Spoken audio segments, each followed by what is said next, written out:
Τι είναι αυτό? Ένα σπουργίτη.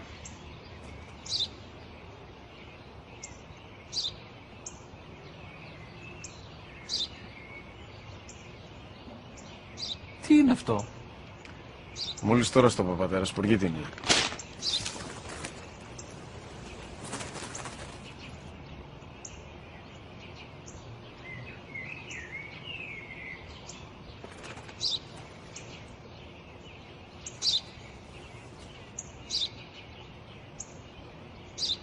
Τι είναι αυτό?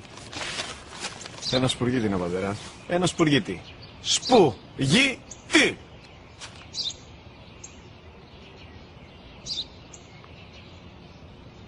Τι είναι αυτό? Γιατί το κάνεις αυτό το πράγμα, μπορείς να μου πεις? Τόσες φορές σου είπα, είναι ένα σπουργίτη! Δεν το καταλαβαίνεις! Πού πας?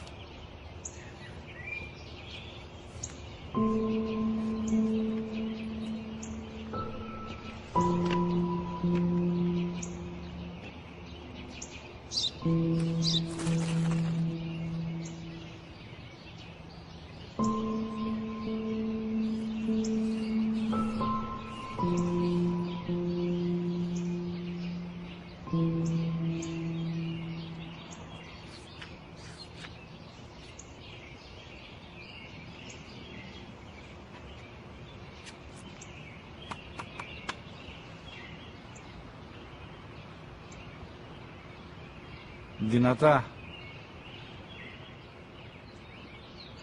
Σήμερα ο μικρός μου γιος που πριν λίγες μέρες έκλεισε τα 3 καθόταν μαζί μου έξω στο πάρκο όταν ένας σπουργίτη ήρθε και κάθισε απέναντί μας.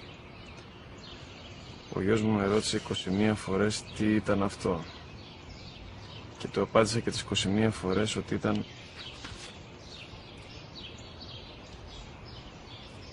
ένα σπουργίτη.